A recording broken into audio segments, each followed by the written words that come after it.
এখন আপনারা শুনবেন সুকুমার রায়ের লেখে একটি দমফাটা হাসির গল্প ব্যা।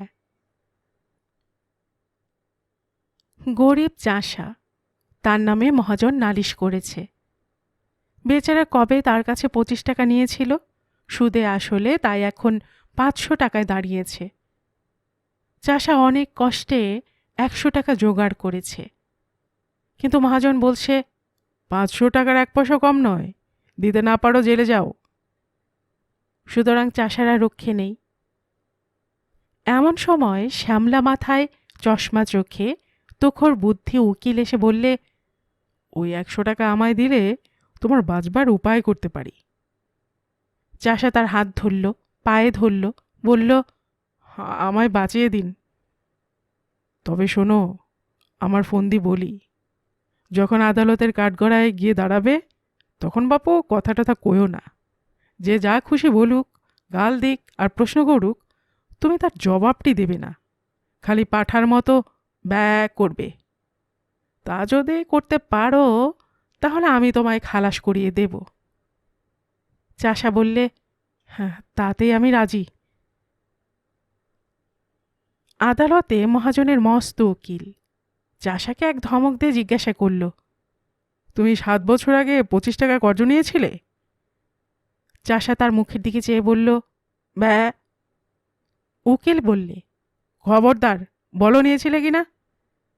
চাষা বললে, ব্যা। উকিল বললে, হুজুর, আসামির বেয়াদবি দেখুন। হাকিম রেগে বললেন, ফের যদি অমন করিস তোকে আমি ফাটক দেব। চাষা অত্যন্ত ভয় পেয়ে কাঁদো কাঁদো হয়ে বলল, ব্যা ব্যা। হাকিম বললেন, লোকটা পাগল নাকি? তখন চাষার উকিল উঠে বললে, হুজুর, ও কি আজকের পাগল? ও বহুকালের পাগল, জন্ম অবধি পাগল। ওর কি কোনো বুদ্ধি আছে না কাণ্ডজ্ঞান আছে? ও আবার কর্জ নেবে কি? ও কি কখনো খত লিখতে পারে নাকি? আর পাগলের মতো লিখলেই বা কি? দেখুন দেখি এই হতভাগা মহাজনটার কাণ্ড। ইচ্ছে করে জেনে শুনে পাগলটাকে ঠকিয়ে নেবার মতলব করেছে। আরে ওর কি মাথার ঠিক আছে? এরা বলেছে এইখানে একটা আঙ্গুলে টিপ দে। পাগল কি জানে? সে অমনি টিপ দিয়েছে। এই তো ব্যাপার। দুই উকিল ঝগড়া বেঁধে গেল। হাকিম খানিক শুনে টুনে বললেন, মোকদ্দমা ডিসমিস।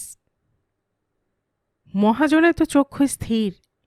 সে আদালতের বাইরে এসে চাষাকে বললে, আচ্ছা, না হয় তোর 400 টাকা ছেড়েই দিলাম, ওই 100 টাকায় দে। চাষা বললে, ব্যা। মহাজন যতই বলে, যতই বোঝায়, চাষা তার পাঠার বুলি কিছুতেই ছাড়ে না। মহাজন রেগে মেগে বলে গেল, দেখে নেব আমার টাকা তুই কেমন করে হজম করিস। চাষা তার পোটলা নিয়ে গ্রামে ফিরতে চলেছে। এমন সময় তার উকিল এসে ধরলে, যাচ্ছ কোথায় বাপু? আমার পাওনাটাকে চুকিয়ে যাও। 100 টাকা যে রফা হয়েছিল, এখন মোকদ্দমা তো জিতিয়ে দিলাম। চাষা অবাক হয়ে তার মুখের দিকে তাকিয়ে বলল, ব্যা। উকিল বলল, বাপু হে, ওসব চালাকি খাটবে না, টাকাটা এখন বের করো। চাষা বোকার মতো মুখ করে আবার বলল, ব্যা। উকিল তাকে নরম গরম অনেক কথাই শোনালো, কিন্তু চাষার মুখে কেবলই ওই এক জবাব। তখন উকিল বলল, হতভাগা, গোমুখ্য, পাড়া গেয়ে ভূত, তোর পেটে এত শয়তানি কে জানে? আগে যদি জানতাম তাহলে পোটলা শুদ্ধ টাকাগুলো আটকে রাখতাম। বুদ্ধিমান উকিলের আর দক্ষিণা পাওয়া হলো না।